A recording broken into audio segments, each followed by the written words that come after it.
politics above peace while this president seeks to restore law and order. Governor Kate Brown, a Democrat governor of Oregon, said that the president should, quote, stop playing politics, called law enforcement officers secret police, and likened it to, quote, a dictatorship. The governor also called on the president to get his officers off the streets. Democrat Mayor of Portland, Todd Wheeler, said the president is trying to look strong for his base, while you had Democrats on the Hill, Nancy Pelosi, calling these officers stormtroopers, and Jim Clyburn calling them the Gestapo. This rhetoric is unhelpful and gives the violence we have seen a pass. But President Trump will not give the violence a pass. He will restore order where the Democrat governor and the Democrat mayor are unwilling to admit that they have lost control of their city. The well-organized mob in Portland has become increasingly aggressive, especially against law enforcement officers.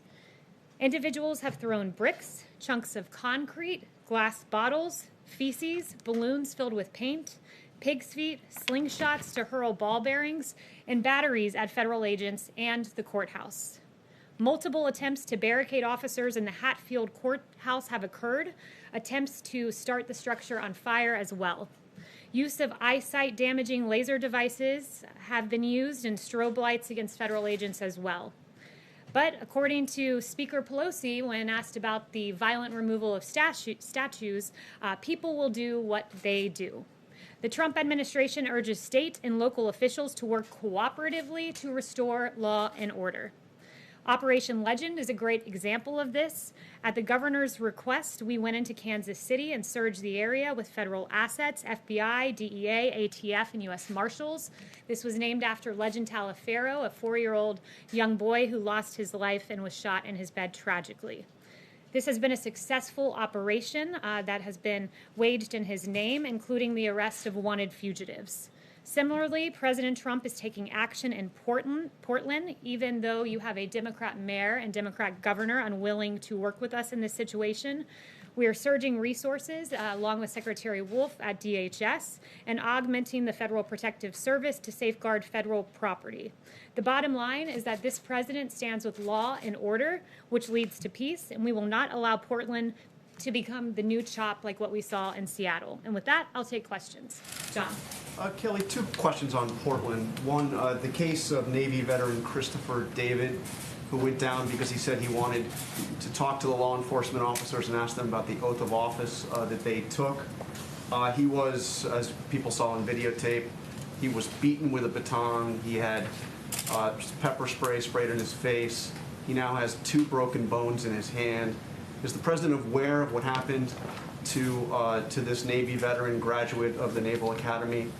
And does he condone that kind of action by these law enforcement officers? Yeah, I'm aware of the details of that situation. Haven't heard the audio of the video, though I've seen it. And I'd refer you to DHS about the extenuating details. We always encourage the appropriate use of force, and we always also encourage those in the area to remain peaceful towards our law enforcement officers. And my second question is, where in the Constitution does the president derive the authority to send federal law enforcement officers to the streets of American cities against the will of the elected officials in those cities? Yes, well, what you're referring to is Portland, and 40 U.S. Code 1315 gives DHS the ability to deputize officers in any department or agency, like ICE, Custom and Border Patrol, and Secret Service, quote, as officers and agents. They can be deputized for the duty of, in connection with the protection of property owned or occupied by the federal government and persons on that property. And when a federal courthouse is being lit on fire, commercial fireworks being shot at it, being shot at the officers, I think that falls pretty well within the limits of 40 U.S. Code 1315. So that's a matter of protecting federal property, like federal courthouses in the case of Portland.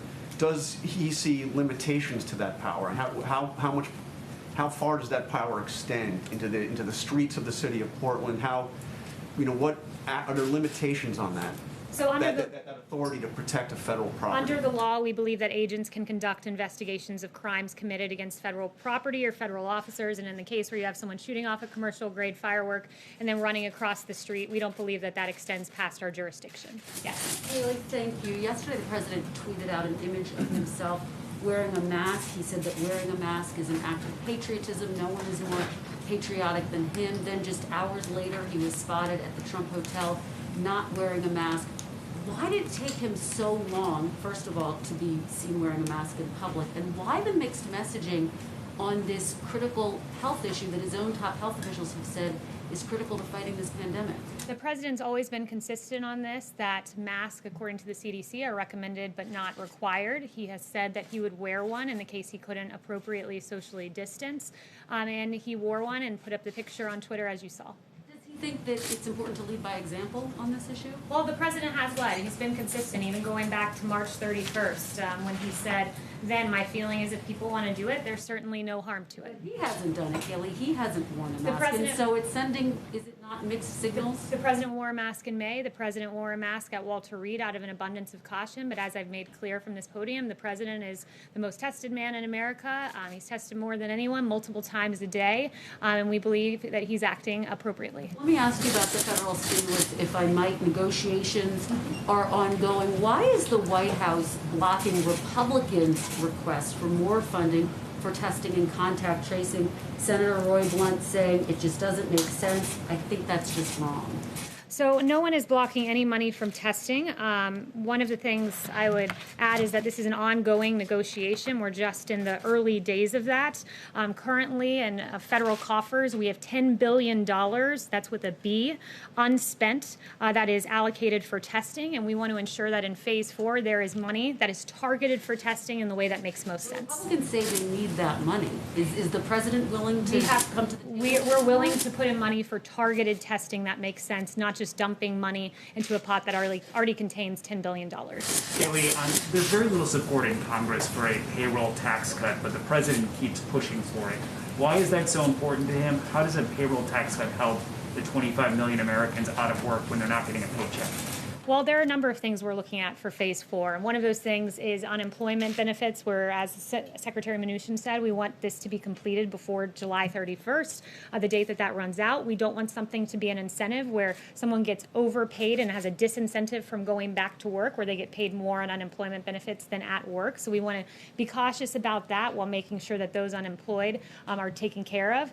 But the payroll tax in particular goes to some of our hardest working Americans. The people that it benefits, if you look at the tax structure, are middle income and low income workers. And not only that, there's an incentive on the employer side with a payroll tax holiday that encourages them to hire more too, because it reduces their burden. So it's a very smart policy. But those are people who still have jobs, so wouldn't it be more important to focus on the people who don't if you're worried about the overall cost of this stimulus? We can focus on a number of things at once, and part of that's a payroll tax for middle and low income Americans who are out there working each and every day and making their way through as best they can. It also means unemployment benefits. It also means direct payments to Americans. So we're looking at all of that, and we would like to see all of that. The second question on the briefing today at 5 o'clock, should we expect to see members of the coronavirus task force? Will Dr. Fauci, will Dr. Birx be there?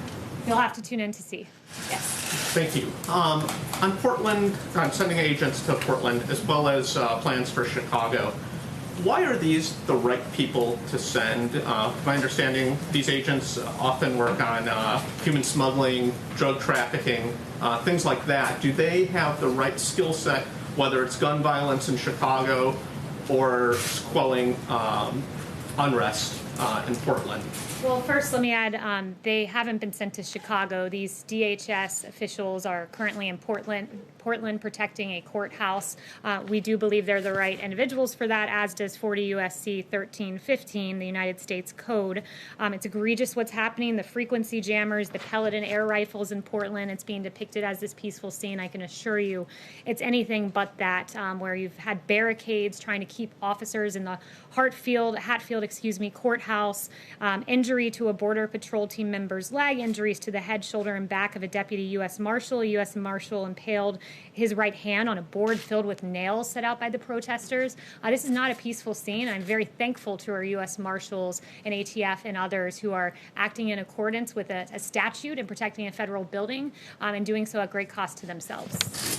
Yes. Thanks, Kayleigh. I have two questions for you on the stimulus. First, since you guys are committed to the payroll tax cut, that seems to be driving up the price tag of the whole package. So is the White House view the $1 trillion figure that's been cited by GOP leaders as a hard cap? Or are you willing to sign something that would spend more than that? These are all preliminary discussions, so I'll leave it to the negotiators to decide. The $1 trillion number was cited by Secretary Mnuchin yesterday. But look, this is the beginning stages. We're looking at a number of things, but the president was very clear that he would like to see a payroll tax in there, along with liability protections, tax credits for businesses to bring people back to work and to have safe work environments, and of course, $70 billion for schools to reopen safely, at least $70 billion. And then on the testing piece, what are the long wait times that we're seeing for tests around the country suggest that we do need a massive influx of testing beyond what's unspent, and that the federal government should take more control of the country's testing program? So we do want to see more testing funding, but we want it to be targeted in a way that it gets to the right people who need testing at the right time, not just dumping money into a bucket. So we want more money. We want it to be targeted. But I'm glad you brought up the timing of the testing. I talked to Dr. Birx, and she's very encouraged by the pool testing that's being worked on. You can run 4 to 5 times as many tests in the same period of time by decreasing turnaround times at a minimum of 2/3. So if you took 3 days to get a test result, it goes down to less than 1. If it took 6 days, it goes down to less than 2. And it's more labor intensive, so they would need to hire additional personnel, but CMS is funding the test at about 4 times the actual test cost to ensure technicians and PPE requirements can be met. So we are seeing encouraging signs on that front. Yes. Thank you, Kayleigh. Just going back to the Portland situation, what is sort of the policy justification for federal officers not identifying their agency and their arrest authority when they take a protester into custody? So I've been told by DHS that there is insignia indicating that they're law enforcement. They, in the case you're referencing, did identify themselves to the individual being obtained, but that they don't identify themselves to crowds because it would put them at great risk. And I think you can see that, as I noted, when they're sticking their hands into boards left out by some of the rioters. Yes. Hey, Kayleigh. On June 16th, a little more than a month ago, the White House, via the Vice President, published an op-ed in the Wall Street Journal. The op-ed said that the media has tried to scare the American people about the coronavirus. It talked about low positivity rates and declining case numbers in half of the states. There have been 25,000 additional deaths since that was published. Does the White House still stand by that op-ed? And then just more generally, what happened here at the White House and the administration in the last month when the message was that this was a problem that was on the mend and being addressed, until now with the exploding cases we've seen and 141,000 deaths? Well, the White House has always been very clear-eyed that as we reopen, we would see embers and in some cases fires. We've been very aggressive in addressing that, sent out 19 teams to go to emerging hotspots. Dr. Birx has been to 9 states. She does a lot of extraordinary work on that front. So we've been clear-eyed that as we reopen, we would see embers and sometimes fires, but we're encouraged that when you look at case fatality, for instance, we're below the European Union, we're below the average of the world, and I think that that speaks to our incredible work with therapeutics and our incredible work with testing, 46 million tests. The number 2 in testing in the world is India at 13.79 million. Do you still see the main problem, as the op-ed pointed out, as the media trying to scare the American people over coronavirus? I think in many cases the media has tried to scare the American people. I think there's been a deficit in reporting about the cost of staying shut down, for instance. When you have the fact that the American Cancer Society saying that during the pandemic we saw an 80% drop in cancer cases being identified, there are real costs to a draconian extended shutdown, and you never heard the other side of the health equation. You never heard that mammograms were down by 87% and colonoscopies down by 90% and drug overdoses going up month after month through the lockdown. So it was the right decision to make. The president saved 3 to 4 million lives, but it's important to note the other side of the health equation about what extended lockdowns do to the American people. Yes. Yeah, the president says he wants to send these forces to other cities like Chicago. Cities where the federal property isn't necessarily under attack. What are they going to do when they get to Chicago and these other cities with higher crime rates, higher shooting rates, higher murder rates? If the president's worried about that, what are they going to do? What are they going to arrest people with? I think you're getting ahead of the president here. Charges. He's made no announcements as to who's going where. He's very discouraged by the violence that he's seen in Chicago. It's why he sent a very strong letter to Mayor Lightfoot offering help because she's clearly unable to control her streets, and the governor as well, unable to control that area. When you see the fact that there were 49 officers who were injured in this egregious video of them being lambasted with rioters with umbrellas shielding from view that they were throwing projectiles and 49 officers injured. Not only that, the poor citizenry of Chicago, where 12 were murdered this weekend, 70 shot alone. It's incredible what we're seeing in Chicago. He's offered his help, and we encourage the mayor to take it and to be forthright about the situation in her state, much like the governor of Missouri was in working with us on Operation Legend to protect the people of Missouri. But the leaders of these cities don't necessarily want unmarked police officers patrolling their streets the way we've seen in Portland, with the premise that they're protecting federal property there. The leaders in these cities don't want this sort of paramilitary police force. They're offered the assistance of DOJ, as was done, where you've had FBI surge in the case of Operation Legend. So when you have each weekend more than a dozen people getting shot in your city, perhaps it's time, more than a dozen killed, I should say, and children, perhaps it's time to say, I need the help of the federal government because what I'm doing is simply not working when more people are dying on the streets of Chicago than Afghanistan and Iraq. It's a tragedy. What if they don't say that? Yes, Stephen. Thank you. Well, I have a question about New York on a similar topic. Yesterday, President Trump mentioned the spike in violent crime in New York and said, quote, if the governor is not going to do something about it, we'll do something about it. And I'm curious if you could explain why he's saying that the governor should do something about it rather than the mayor, and if you could also elaborate on what President Trump would be willing to do. Well, he thinks the mayor and the governor should work together to take control of the streets of New York City, where in some places we've seen 600% surge in violence over last year. So he thinks they should work together. It's ultimately the power of the mayor to enforce and the governor to enforce the police power of their states. That power rests with them, but they can partner with the federal government in the event they're unable to control the violence in their cities. And that's certainly what we've seen from Mayor de Blasio, who seems to have not a hard time criticizing police officers, but an awfully hard time controlling the streets of New York City. Yes. Hi, Kayleigh. Thanks so much. I have two questions on the percent cooler for today, one for myself and one for a colleague who cannot be here because of the social distancing. Governor Gavin Newsom was one of the few Democratic governors to bring in the National Guard and arm them after the riots and looting in early June, as compared to Seattle, where they didn't arm the National Guard. The Guard was posted at Los Angeles City Hall as a show of force, and within days the violence had quelled. Why not just invoke the Insurrection Act and have a big show of force rather than these more secretive operations? So I'll leave that to the president.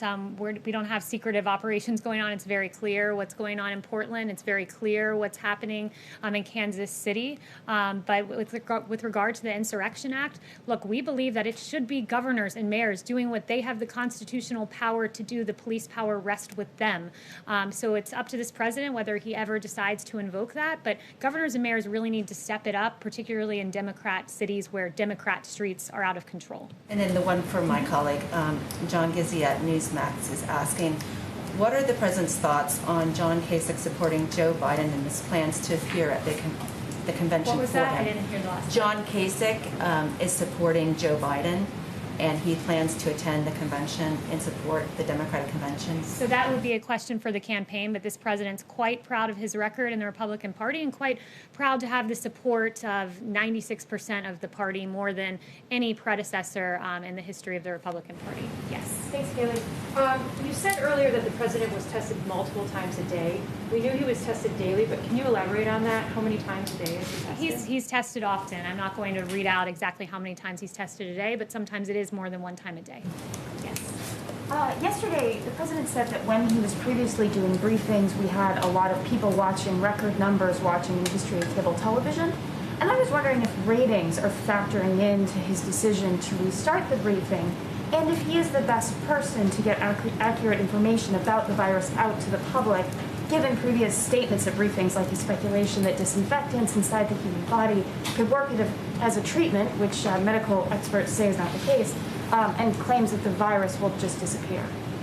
Well, the president is the right person to give information to the American people. He was elected by the American people. He's been a leader on this. The fact that we've outproduced on ventilators, so much so that we have an extraordinary number in our stockpile, and we're giving ventilators out to the rest of the world, that we lead the world in testing, 46 million tests, more than that at this point. The fact that he's broken down bureaucracy to get a vaccine into phase 3 clinical trial, that because of him we have remdesivir and convalescent plasma and dexamethasone and other therapeutics. He's the right person to give the information to the American people, and boy, does he get the information to a lot of the American people during his briefings, as noted by the ratings, as he himself pointed out. Yes.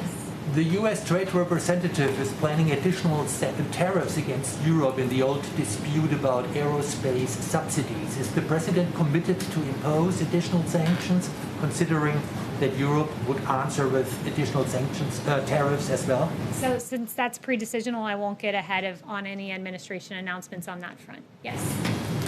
Kayleigh, I have a couple of questions. The first one is the president in the last few hours tweeted about the concerns about mail-in voting. So he's obviously concerned about the integrity of the U.S. election and certainly internal sabotage. But why are we not hearing from the president about the fears about external sabotage? For example, coming out of the UK today, there's a parliamentary committee report that says that Russia influenced the Scottish referendum. There are questions about Brexit. But we've really not heard the president put the Kremlin on notice with respect to the U.S. election. Will we hear from him today on that? The president's put the world on notice that our election systems must be secure. This is under this president in 2018. He articulated the first full cyber strategy for the United States since 2003. In 2019, he extended the National Emergency Declaration on Foreign Election Interference. He routinely engages with Congress on election security, participating in at least 26 elections security-specific hearings. He signed legislation, $71 million, and so on and so forth. And that's quite a contrast to the Obama-Biden administration, who, when told of meddling in 2016, did nothing. And in fact, Susan Rice told the White House cyber team to stand down and, quote, knock it off when they floated options to combat Russian cyber attacks. And even Obama's cyber chief, Michael Daniel, has confirmed the stand down order. It's been in office now more than 3 years. I'm asking what's been done now. Given these fresh concerns, what are we going to hear from the president on that? So what's been done now? I just listed off 3 or 4 things for you, and I'm happy to go through more. We can talk about the $71 million in legislation on election security. We can talk about the $15 million for election reform activities. We can talk about legislation making more than $805 million available to states. And when it comes to mail-in voting, I would point you to the fact that there's a Wall Street Journal article just out today, and it talks about the dark omen for November and the absolute catastrophe in New York City, that we are a month into the election after the voting, and we still don't know who the winners are of some of those races. And Governor Cuomo decided that he would prepay postage for the ballots, and what that meant was that the post office didn't put a postage stamp noting the date of the ballot. So as they're collecting these ballots in for a month, as you asked me about this, so I'm going to answer. So for a month, they've been collecting ballots with no postmark date, and in fact what they found is 19% of ballots have been rejected in Queens, 28% rejected in Brooklyn. There are questions about mass mail-out voting, and I know you don't want to hear them, which is why you talk over me, but I encourage you to read the op-ed. Yes. On the China vaccine research, this is very you've gotten 2 questions, which is more than some of your colleagues. Yes. Thank you, Kayleigh. Okay, you don't want to engage. In St. Louis, the McCloskeys have been charged with felonies for waving guns at protesters. The Missouri Attorney General is vowing to dismiss these charges. Where does the president stand on this? Yeah, the president, I asked him about that this morning, and he said it is absolutely absurd what is happening to the McCloskeys. He noted that this is an extreme abuse of power by the prosecutor, and noteworthy that the prosecutor, there have been many cases brought to her attention of violent rioters that she's failed to charge, but instead she's charging the individuals who are defending themselves from violent protesters. You have 300 to 500 protesters who stormed the gates, tore down the gates, and trespassed on their property, and you have Patricia McCloskey, who said that they were telling her they were going to kill them, these protesters. At the moment they were waving their guns to protect themselves. They were going to come in here, she said. They were going to burn down the house. They were going to be living in our house after I was dead. And they were pointing to different rooms of the house saying, that's going to be my bedroom, that's going to be my living room, and I'm going to be taking a shower in that room. So they were completely within their right, and it's an egregious abuse of power on the part of the McCloskeys. Turning to a different note, I just wanted to highlight some great work being done by senior advisor Ivanka Trump. There are nearly 40 million boxes that have been put together by the Farmers to Family Food Box Program, a great partnership to help families in need in this country. And yesterday you had Ivanka Trump visiting the D.C. Dream Center and personally distributing a number of food boxes. The distribution resulted in 1,000 boxes delivered to the D.C. community. And we thank Ivanka for the great work that she has done there. And finally, I just wanted to note something on COVID. Dr. Birx is an extraordinary doctor who served this country, dedicated her time to serving our country as an Army colonel.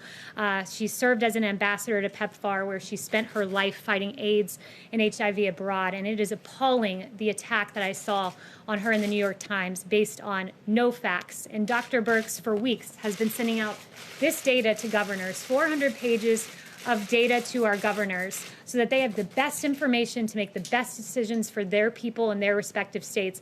I've not seen anyone poring over data the way Dr. Birx has, and the attack on her was frankly appalling and egregious, and the New York Times should be very ashamed of themselves. Kayleigh, what is the president signing at 12:15 today?